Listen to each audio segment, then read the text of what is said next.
Hello everyone, welcome to study group Pathshala. मैं उल्लास और आज की क्लास में हम लोग डिस्कस करेंगे एक इंपॉर्टेंट ऐसे को।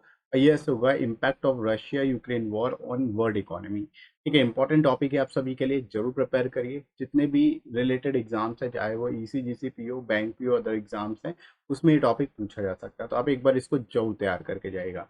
राइट, तो इससे रिलेटेड टॉपिक्स को भी प्रिपेयर कर लीजिएगा। इसकी पूरी प्लेलिस्ट का लिंक आपको डिस्क्रिप्शन में मिल जाएगा, वहाँ से जाके आप सारे एक्सपेक्टेड टॉपिक्स को कवर कर सकते हो। राइट दोस्तों, इसके साथ ही साथ फ्रेंड्स आप इन बुक्स को ले सकते हो जो आपको प्रीसी राइटिंग और एसए के लिए मिल जाएगी। यहाँ पर 100+ एसेज आपको मिल जाएंगे जो मोस्ट एक्सपेक्टेड आपके एग्जाम में पूछे जा सकते हैं। और इतने टॉपिक्स को अगर आप प्रिपेयर कर लेते हो तो डेफिनेटली कुछ भी पूछा जाए आप उस पर अच्छा लिख पाओगे, क्योंकि आपके पास सफिशिएंट कंटेंट होगा। सही, साथ ही साथ जो है आपका प्रीसी राइटिंग के लिए प्रैक्टिस सेट्स भी आप प्रैक्टिस कर सकते हो ताकि अच्छा प्रीसी भी लिख पाओ। और विद इन वर्ल्ड लिमिट आपको सारे टॉपिक्स मिल जाते हैं, लेटेस्ट पैटर्न पर मिलेंगे और लोएस्ट कॉस्ट में बुक आपको मिल जाती है। एडिशनल आपको 30% डिस्काउंट भी मिल जाएगा। डिस्क्रिप्शन दोस्तों लिंक दिया गया है, वहां से जाके आप इन बुक्स को ले सकते हो डिस्काउंट रेट पे। राइट फ्रेंड्स, तो चलिए स्टार्ट करते हैं हम लोग आज की क्लास को। Let's start. तो कैसे इसको आपको लिखना है, कैसे शुरुआत करनी, इंट्रोडक्शन कैसे देना है इस टॉपिक का, ये देख लेते हैं। तो यहाँ पर स्टार्ट कर सकते हो कि piece can not be kept by force, it can only be achieve by understanding. यानी जो शांति है, जो पीस है, उसको हम फोर्स से यानी बलपूर्वक हासिल नहीं कर सकते। इसको केवल अंडरस्टैंडिंग यानी समझबूझ से ही हासिल किया जा सकता है। ठीक है, आसान सी कोटेशन है, आप इसको कई मल्टीपल जगह पे यूज कर सकते हो। This is quite famous statement of Albert Einstein that denote the importance of peace. इस तरह से स्टार्टिंग आप कोटेशन से कर सकते हो ताकि बढ़िया तरीके से देखिए जो स्टार्टिंग है वो अच्छी लगे। Right, the invasion of Russia on Ukraine is the largest conventional military attack and have caused economic crisis for this world। ठीक है, मतलब यहाँ पे आप बता सकते हो कि जो रशिया का यूक्रेन पे अटैक है वो एक तरह से लार्जेस्ट मिलिट्री अटैक है और एक तरह से इकोनॉमिक क्राइसिस इसकी वजह से पूरे विश्व को झेलना पड़ रहा है। राइट, स्टार्टिंग यहाँ पे कर दोगे ओवरव्यू देते हुए, उसके बाद अब आप यहाँ पे बताना शुरू करोगे कि इकोनॉमी पे क्या इम्पैक्ट पड़ रहा है, वर्ल्ड इकोनॉमी पे क्या इम्पैक्ट पड़ रहा है। right? The ongoing conflict between Russia and Ukraine has major ramifications for the global economy। ठीक है, आप ये कह सकते हो कि रशिया यूक्रेन के बीच में जो वॉर चल रही है, ये जो कॉन्फ्लिक्ट चल रहा है, इसका बहुत अधिक प्रभाव पड़ रहा है, काफी गहरा प्रभाव पड़ रहा है ग्लोबल इकोनॉमी पे, हमारी वैश्विक अर्थव्यवस्था, which is just recovering from the stress of the Covid 19 pandemic, जो कि अभी अभी कोविड 19 पेंडेमिक से गुजरी हुई है। ठीक है, मतलब जस्ट उससे रिकवर ही कर रही थी कि अभी ये वॉर शुरू हो गया। राइट, तो इस चीज को यहाँ पे आप मेंशन कर सकते हो, कोविड का भी बता सकते हो कि ये वर्ल्ड इकोनॉमी तो पहले से ही एक तरह से स्ट्रगल कर रही थी, अब अचानक से ये वॉर शुरू हो गई, इसकी वजह से और स्ट्रगलिंग कंडीशन हो गई है। Right, the International Monetary Fund IMF indicated that both Russia and Ukraine are major community producers. ठीक है, यानी IMF ने ये पॉइंटेड आउट किया है, ये इंडिकेट किया है कि रशिया यूक्रेन जो है मेजर कमोडिटी प्रोड्यूसर है, मतलब दोनों ही अच्छा खासा कमोडिटी प्रोड्यूस करते हैं। And disruptions there have resulted in increasing global prices. इनके बीच में डिसरप्शंस आने की वजह से क्या है कि जो ग्लोबल प्राइसेस हैं, जो दाम है वस्तुओं के, वो काफ़ी ज़्यादा इंक्रीज हो रहे हैं लगातार। Right, specially that of oil and natural gas, चाहे स्पेशली अगर बात की जाए तो ऑयल और नेचुरल गैस। राइट, तो यहाँ पे इस तरह से जो है आप इसके बारे में बता सकते हो, जो डिसरप्शन है उसकी वजह से क्या इम्पैक्ट पड़ रहा है उसके बारे में बता सकते हो। राइट, इसके बाद देखो, Ukraine and Russia accounting for around 30% of the global export for wheat and that's why food prices to have hiked. यानी रशिया यूक्रेन जो है अराउंड 30% ग्लोबल एक्सपोर्ट जो है वो वीट का करते हैं, और इसी की वजह से जो फूड प्राइसेस हैं वो भी तेजी से बढ़ रहे हैं, उनमें भी तेजी से उछाल देखने को मिल रहा है।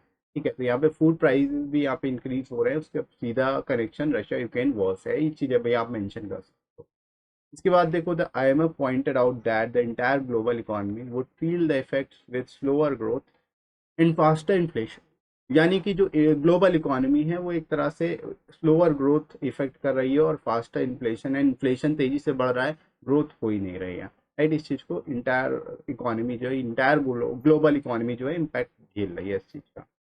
इसके बाद देखो, in spite of India's limited direct exposure, the combination of supply disruptions and ongoing terms of trade will definitely impact the growth of Indian economy that can also result in rise in inflation। ठीक है, अब Indian economy पे क्या इसका impact पड़ेगा, इस चीज को भी आप मेंशन करोगे कि जो डिसरप्शंस हैं, जो सप्लाई में डिसरप्शंस आ रहा है रशिया यूक्रेन की वजह से, उसकी वजह से क्या है कि जो टर्म्स ऑफ ट्रेड है उस पर भी इम्पैक्ट पड़ेगा, हमारी जो इंडियन इकोनॉमी है इसकी ग्रोथ पे भी इम्पैक्ट पड़ेगा, जिसकी वजह से एक तरह से जो प्राइसेस है वो भी बढ़ेंगे, तो अल्टीमेटली इन्फ्लेशन पे भी यहाँ पर काफ़ी अधिक इम्पैक्ट पड़ने वाला है। इस चीज़ को आप क्लियरली मेंशन कर सकते हो, राइट। तो यहाँ पर इंडिया के पॉइंट ऑफ व्यू से भी चीज़ों को आपको यहाँ पे इलेबोरेट करना है।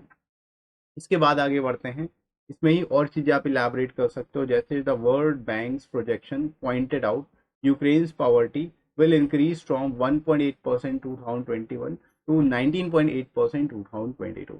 ठीक है, वर्ल्ड बैंक ने प्रोजेक्शन दिया है, इस चीज़ को पॉइंट आउट किया है कि यूक्रेन में जो पॉवर्टी है वो 1.8% इंक्रीज हुई थी 2021 में, जबकि 2022 में 19.8, मतलब अराउंड 20% जो है ये इंक्रीज होगी, राइट। तो इस चीज का भी यहाँ पे अंदाजा लगाया जा रहा है वर्ल्ड बैंक का, right. It added that models developed by from United Nations suggested that a more severe and protracted war could lead to poverty affecting nearly 30% of the population। अब देखो, जो वर्ल्ड बैंक, जो यहाँ पर United Nations है, UN है, UN ने जो मॉडल डेवलप किया है उसके हिसाब से अगर देखा जाए, अगर ये ये प्रोट्रैक्टेड वॉर एक तरह से चल रही है ना, मतलब बहुत लंबे समय तक चलने वाली है ये वॉर, तो उस हिसाब से देखा जाए तो पावर्टी जो है वो काफ़ी ज़्यादा इफेक्ट करेगी लोगों को। अराउंड 30% ऑफ द पॉपुलेशन जो है वो बिलो पावर्टी लाइन जा सकते हैं, राइट। तो ये काफ़ी हद तक यहाँ पे आप इससे रिलेटेड स्पेसिफिक डेटा भी दे सकते हो कि किस तरह से हमारी इकोनॉमी पे इम्पैक्ट पड़ेगा इसका, किस तरह से इकोनॉमी जो है इम्पैक्टेड होगी इस तरह के जो ऑनगोइंग कन्फ्लिक्ट है उससे, राइट। तो इस चीज़ को भी मेंशन करेंगे आप। इसके बाद देखो, the poor countries are likely to suffer most from high food prices because they tend to spend a large portion of their income on food. जो पुअर कंट्रीज हैं वो क्या है, सबसे ज़्यादा हाई फूड प्राइसेस से इफेक्टेड होगी, क्योंकि वहाँ पे इन्फ्लेशन बढ़ेगा, तो जो चीज़ों के दाम है वो ऑटोमेटिकली इंक्रीज होंगे। तो उससे क्या होगा कि जो मोस्ट पोर्शन है उनकी इनकम का वो फूड में ही चला जाएगा, उससे उनकी इनकम जो है वो एक तरह से उस पर बहुत ही ज़्यादा निगेटिव इम्पैक्ट पड़ेगा। इस चीज़ को भी आप यहाँ पे बता सकते हो, इस चीज़ को भी इलेबोरेट कर सकते हो। The problem of high food prices compounded by high oil prices and expensive fertiliser represent a threat to future crop yields.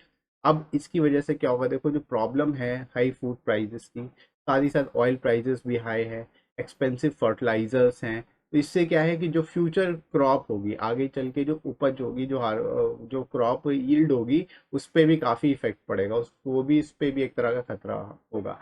ठीक है, तो इस चीज़ को भी यहाँ पे आप मेंशन कर सकते हो, इसको भी इलैबोरेट कर सकते हो इस तरह से, राइट। तो आई होप आप लोग को समझ आ रहा होगा। ग्लोबल इकोनॉमी के कंटेक्स्ट में अगर बात करनी होगी तो कैसे आप चीज़ों को इलैबोरेट करोगे, क्या क्या मेन मेन मुद्दे हैं जिनको आप यहाँ पे बता सकते हो, मेंशन कर सकते हो बेसिकली, राइट।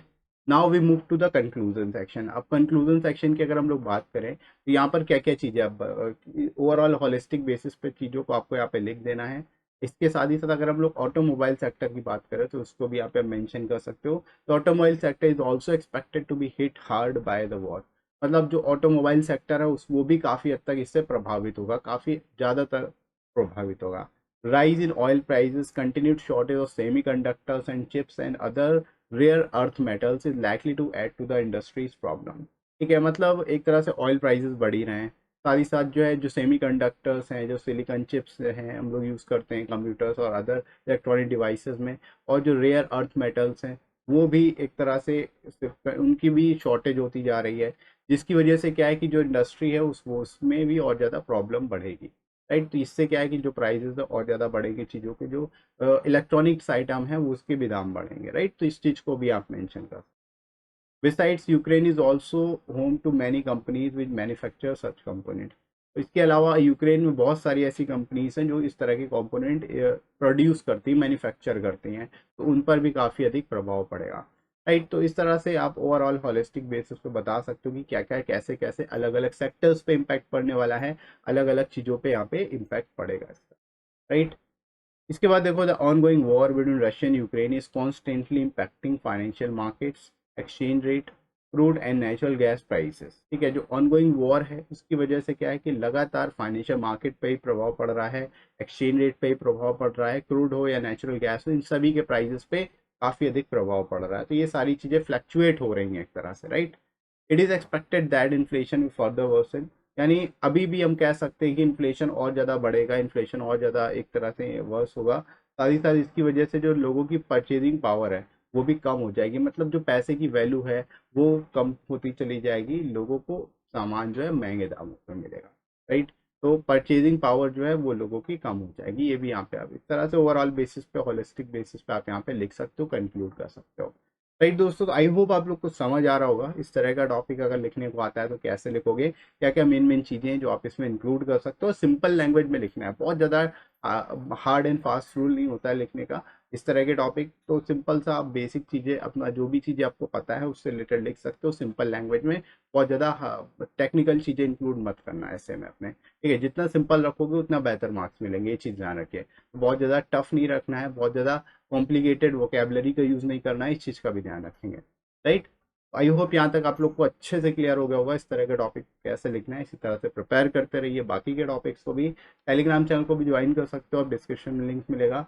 और साथ ही साथ इस वीडियो को लाइक करेगा, शेयर करेगा अपने सभी दोस्तों में, और सब्सक्राइब कर लीजिए चैनल को अगर आप में से कोई नया है तो, राइट दोस्तों। तो अभी के लिए इतना ही, मिलते हैं अगली क्लास में। Thanks for watching.